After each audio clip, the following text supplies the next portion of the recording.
성경을 한자를 푸는 대구의 오집사입니다. 오늘은 구슬 주자에 대해서 말씀드리겠습니다. 우리가 진주할 때 주자지요. 저기 보시면 왕자가 있고 붉을 줄자가 있습니다. 그 구슬 옥자가 아닙니다. 주자가 있습니다. 그 왕자가 있습니다.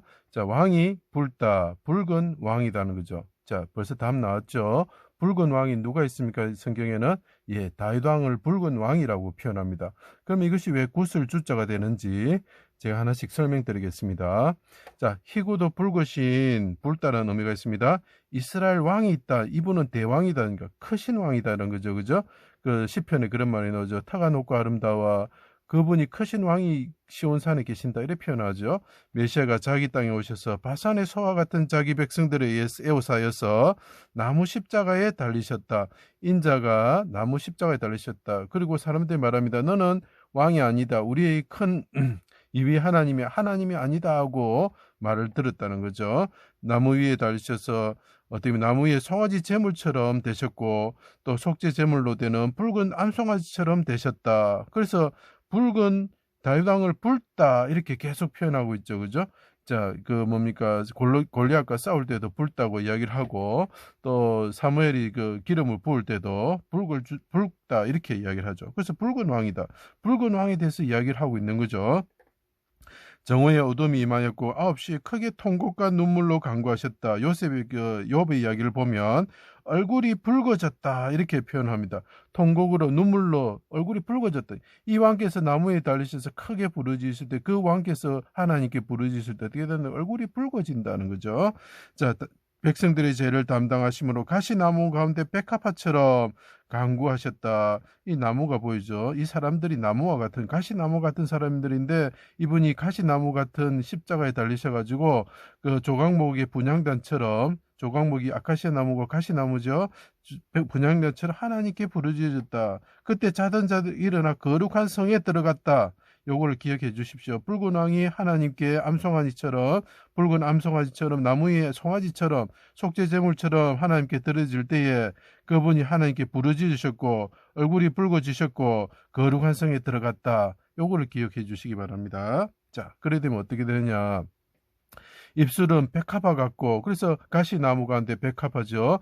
분향단이 어떻게 보니까 조각목에서 이루어졌다 그랬죠. 그죠? 자, 몰약의 접이 뚝뚝 떨어지구나 하고 아가스에서 표현합니다.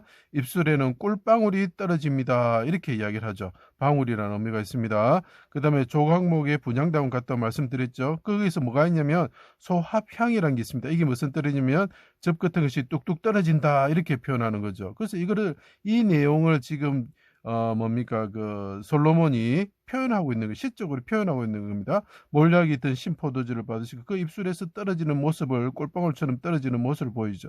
그분이 십자가에 달려서 피를 흘리시고, 땀을 흘리시고, 그 피가 물방울처럼, 성류의 알갱이를 덮는 것처럼, 나중에 성류를 설명할 겁니다.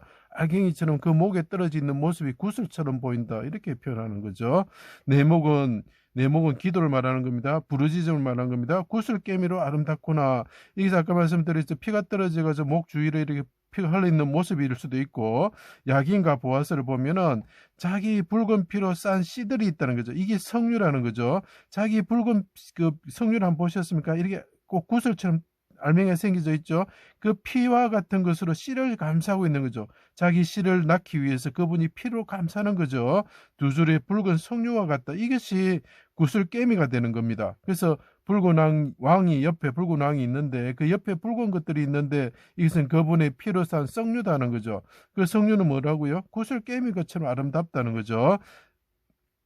두 줄의 붉은 숙류 같은 자기와 자기 백성들을 구원하여 주실 것을 백합화처럼 간구하였다. 그래서 사규빛 때는 백합화가 있습니다. 유다 자손이라는 거죠.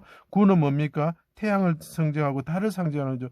태양과 같고 달과 같으신 분이 그 물에 갇혀 있는데 그분이 두 줄의 석류 같은 이 백성들을 위해서 200대는 200개의 석류죠.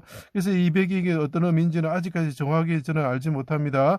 그렇지만 지금 보면은 200개의 되는 나라가 아닐까 저는 이렇게 추정을 하고 있습니다. 자, 그분이 그 그 석류를 감싸는 피를 흘리시고 그분이 나중에 그 즙을 짜서 하나님께 드리시는 석류즙이 되는 거죠. 포도주가 되는 겁니다. 그죠? 그분이 이렇게 석류를 싸는 씨들이 많은 씨들이 일어날 것인데 이 씨들을 위해서 예수님께서 붉은 피를 흘리시고 얼굴이 붉어지면서 통곡으로 눈물로 기도하신다 이 말이 있는 거죠.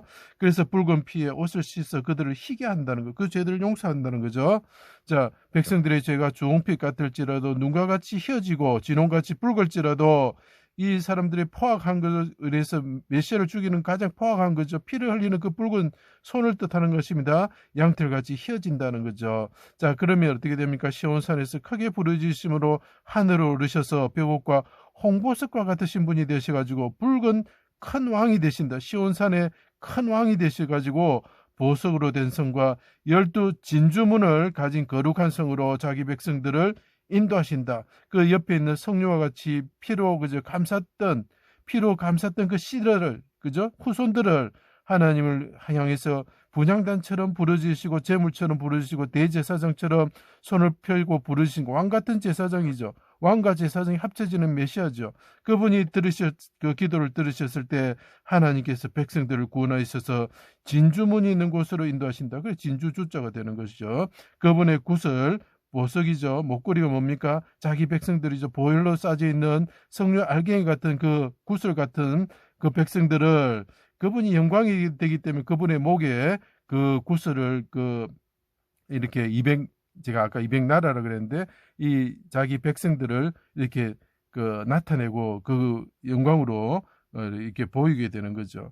그분의 영광이 되며 성부가 보시기에 그분을 보고 예수님을 보고 아름답다 이렇게 표현하는 거죠. 술라미온을 보고 아름답다. 그래서 이것이 구슬 진주가 됩니다. 자, 여기서 중요한 게 있습니다. 엄녀도 큰 나라의 왕입니다. 붉은 용입니다. 붉은 옷을 입고 금과 보석과 진주로 꾸민다.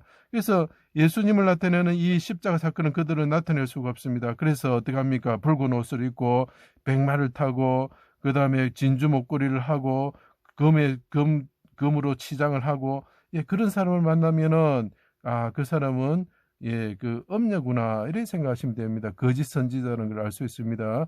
쇼를 하는 거죠. 흉내를 내는 거죠. 속지 마시기 바랍니다. 인터넷 찾아보면 그런 사람들이 다 뜨게 돼 있습니다. 제 강의를 들어주셔서 감사합니다.